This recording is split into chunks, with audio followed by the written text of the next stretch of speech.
Chapter 13. The Department of Justice and Other Minor Inconveniences.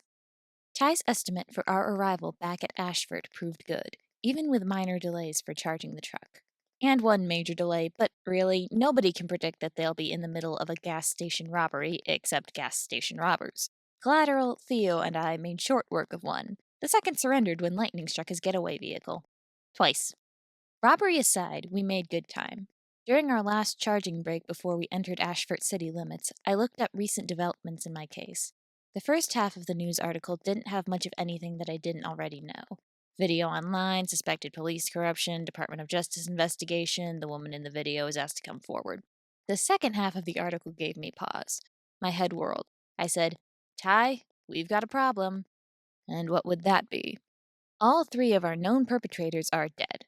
Heart attack, shot during a suspect apprehension, suicide. Allegedly. I don't buy it.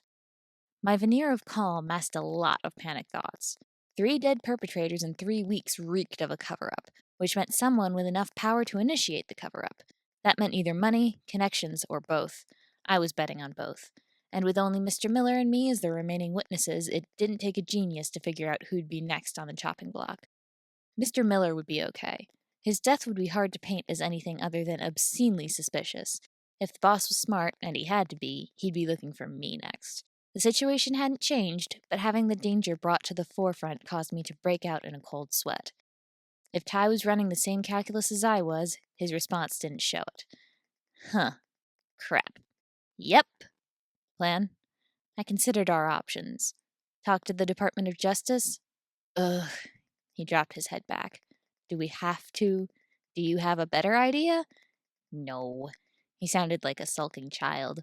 I patted him on the shoulder. He'd get over it. We agreed that I'd be an easy ticket in. The DOJ was already looking for me, so I could waltz right up. Ty could come in as my moral support. The rest depended on the agent's responses to us. Well, their responses to Ty. I'd already done my bit as far as I was concerned. I'd retrieved the expert. The rest was up to him. We stopped by my place first. Both of us humans needed showers and vegetables in our systems. A week of nothing but hospital and gas station food had me craving something that hadn't been processed into oblivion. Piling 2 people, 1 large dog, and associated luggage into my apartment went better than doing the same at motels had, and soon we were all refreshed and ready to go. Theo tried to come with us until I put him in charge of guarding the apartment. Minion would probably lose her mind. Oh no. Minion, I groaned as soon as we left the apartment. I beg your pardon, Ty said, amusement leaking into his tone. If anything, I'm pretty sure Theo is the minion. No, not you, my cat. I could picture the meeting of the pets in my mind's eye and grimaced at the imagined bloodbath. Theo doesn't eat cats, does he? Not that I know of. Actually, I'm pretty sure I've seen him knock over a trash can to help a colony of strays get at the contents. Don't give me that look. They scattered as soon as one saw me. Great, so Minion will eat him. Tell him how to behave and he'll do it. They'll be best buds in no time. I was going to have to baby lock my fridge. And my pantry. And my garbage can. We took my car instead of Ty's truck. The Department of Justice had a field office about half an hour away, and they were conducting the investigation from there. I drove quickly, and Ty and I talked strategy the entire way. I entered first. Ty followed in my wake, close enough to make it clear that we were here together. I had to resist the urge to reach for his hand. Yes, the comfort would be nice, but this was not the time. We passed through a metal detector before approaching the front desk. The guard gave the 2 of us a once-over as we approached. Who are you? What's your business here? He asked, a thin layer of civility doing little to disguise his boredom. I smiled at him. I'm Piper Croswell. This is my partner, Tyler Mallory. The investigation into the Ashford PD is looking for me. I'm the woman in the security footage. Really? He sat up straighter, boredom gone. The scan he gave me was much less cursory than the first one. No shit. Where have you been? Here and there. Do Ty and I need to wait, or... Just hold on for a sec. I'll buzz an agent. He pressed a button and paged someone called Agent Ingram before returning back to Ty and me. She'll be right down. Much obliged. Sure enough, a woman in a suit came into the lobby 5 minutes later. She had a pleasant, if stern face, neat makeup, and cropped short brown hair. As soon as she laid eyes on us, her face brightened. Miss Croswell? She asked. That's me, I said. Great. If you could follow me, please. She led us to the second floor into a tidy, if small, office. A neatly organized desk with a potted plant on one corner took up a third of the floor space, and the walls were lined with dark wood bookshelves. A table by the door held a single-serve coffee maker. Agent Ingram took a seat behind the desk, and Ty and I sat on the other side. She gave me a smile. Do you want something to drink? Water? Tea? Coffee? No, thanks. My mouth was dry, but I didn't want to delay the interrogation. Ty declined, too. With that out of the way, Agent Ingram pulled a small device out of a desk drawer. She laid it on the desk, and I could see it was a simple recorder. Agent Ingram tapped it. Do I have your permission to record our conversation? Of course. The door opened to reveal another agent, a tall, bald man in a well-fitted suit. His build reminded me of the deceased Len, and I inched a bit closer to Ty. He noticed my discomfort and slung an arm around my shoulders. I relaxed but kept my eyes on the new party. Agent Ingram smiled at the interloper. Hi, Graves. Hello, Ingram. He placed a file on the desk, then turned to me. You found her? He didn't sound like Len, so at least there was that. Too much of a smoker's rasp. More like she found us. Miss Croswell, Mr. Mallory, this is my partner, Agent Graves. Pleasure. Ty held out his hand. Agent Graves took it, then offered his hand to me. I shook it. His hands were warm, dry, and calloused, but his grip was firm without being painful. Agent Graves circled the desk and leaned against the windowsill behind Agent Ingram. He crossed his arms and tilted his head slightly. The casual affect he was going for failed utterly. I'd lose my nerve if I focused on him, so I locked onto Agent Ingram. She pressed play on the recorder and fed it a few details. Case number, date, time, etc., then asked Ty and me to state our names for the record. We did, and Agent Ingram asked, Can you explain the sequence of events that produced the security footage provided to the department by Mr. Miller? Showtime. I cleared my throat and started to talk, beginning with my entrance to the corner store. The agents listened attentively, with Agent Ingram only interrupting to ask small clarifying questions and Agent Graves remaining mute. This lasted until I reached the point in my story where I set my booby trap. When I mentioned spreading the vegetable oil, Agent Graves spoke up. You claim to have done this without anyone noticing you. How did you manage that? You would have had to walk out in full view of anyone. I can't imagine Mr. Miller's attackers were so distracted by him that they missed the appearance of a new party, and your actions weren't what I would call subtle. That's tough to explain without context. May I give you a brief demonstration? Agent Ingram said, I'll admit to some curiosity about that myself. Please, go ahead. Ty reclaimed his arm and laced his fingers over his stomach. He hadn't said a word beyond giving his name, but that didn't keep me from being beyond grateful for his presence. You have to close your eyes and keep them shut for a few seconds, I said. It doesn't work if someone's already watching me. The agents exchanged a bemused glance but shut their eyes. Ty did so too. My power settled over me, and I stood up. Everyone opened their eyes. After a moment to process my seeming disappearance, the agents both glanced wildly around the room. Miss Croswell? Agent Ingram ventured when I didn't pop out of the shadows. The temptation to commit an act of mischief was strong. Had the situation been different, I would have indulged. As it stood, I contented myself with taking the potted plant before retreating 3 steps towards the door. I shook my bracelet once in position. All eyes snapped to the sound and, consequently, to me. Agent Graves's eyebrows shot halfway up his forehead. Agent Ingram's mouth fell open a little as she glanced between the plant in my arm and the spot on her desk where it should have been. Ty gave me the kind of impish grin that belonged on the face of a trickster god. I flushed under the scrutiny and scuttled back to my seat before putting the plant back. Agent Ingram overcame her surprise first. You're a power, Miss Croswell? She exclaimed. Yes. I nodded and shuffled in my seat. What you just saw, I didn't see. Oh, whatever, you know what I mean. I'm beneath notice until I choose not to be. Back in the corner store, I kept myself under the radar. There's an FSB file, if you want a better explanation. I'll get it, Agent Graves volunteered. He was out the door before anyone could object. While he's digging through old records, you should ask him to grab the collateral file, Ty said. The twitching muscle in Agent Ingram's neck was the only indication of her displeasure. Her tone remained even as she sent the message and said, Continue.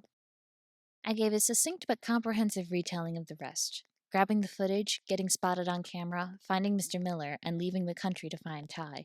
In the interest of full disclosure, I also touched on the events of my train ride to San Francisco. I did skim past the return trip, but that struggle had little to do with the Ashford case. Agent Ingram was interested in where we were and who saw us. Alibi seeking, I guessed. Fair enough, considering the 3 dead suspects. Agent Graves came in as I was finishing my discussion of the meeting with Justin and Mikhail. He'd brought back 2 files, one substantially thicker than the other. He passed the thicker one to Agent Ingram and kept the other for himself. He opened it and started to read. She opened the file, skimmed a bit, then looked up sharply. Collateral. Why are you here? Ty grinned, all roguish charm. To offer my unique talents, he purred. A beautiful woman in distress came to me and asked for my help. How could I refuse? The noir detective impression isn't cute, I muttered. Ty's side eye and the heat in my cheeks suggested that the deflection had been less than successful. So I liked Ty calling me beautiful. Sue me. My hand came up and hooked on my necklace chain. Ty's grin grew wider, and I had to look away. Agent Ingram snapped the file shut. You are banned from superheroics. Really? Ty pulled out his phone and checked his email. Says here I'm on probation. As long as I'm under supervision of a federal agency or another superhero, I can partake. Those conditions had General's fingerprints all over them. I had to hand it to her. She worked fast. He waggled his eyebrows at me, and I rolled my eyes. He'd have to ask me politely before I agreed to participate in any more heroic nonsense. Maybe take me to dinner. After that, while I had no plans to engage directly, I saw no reason why I couldn't advise and supervise. Agent Ingram shook her head. I'm sorry, but consulting with a super suspected of involvement in a child's death would be bad optics for the department. We appreciate the offer, but you're a walking PR nightmare. I couldn't believe my ears. You'd reject an expert for the sake of how it might look to the public? A dead child is no small thing, Miss Croswell. Fuck it. I grabbed Ty's hand and squeezed it as hard as I could. His involvement was never proven. Since when has the court of public opinion cared for something like evidence? Agent Ingram sighed and shook her head. For what it's worth, super support on this case would be a big help. It was a good idea, you're just a poor fit. I was gearing up to snarl when Agent Graves said, We could still have superhuman assistance. Miss Croswell here also goes by Periphery on occasion, according to this hero registration. That perked Agent Ingram right up. You have a federal hero registration? She was alert now, leaning towards me with excitement written all over her face. I didn't like the look one bit, but couldn't lie. Yes, for emergencies. No state license. That's wonderful. She clapped once in delight. Collateral is one thing, but you're entirely different. You can be put on retainer no problem. Our warrant for court surveillance could easily cover your gift. Big problem, I shot back. I'm not doing it. Oh? Her eyes narrowed. Why not? Because you insulted Ty. Same reason I went into theater crew instead of superheroics. It sets a bad precedent, and I want to live past 30. Besides, didn't you hear the part about no state license? Interesting. Agent Graves pulled a piece of paper out of my file.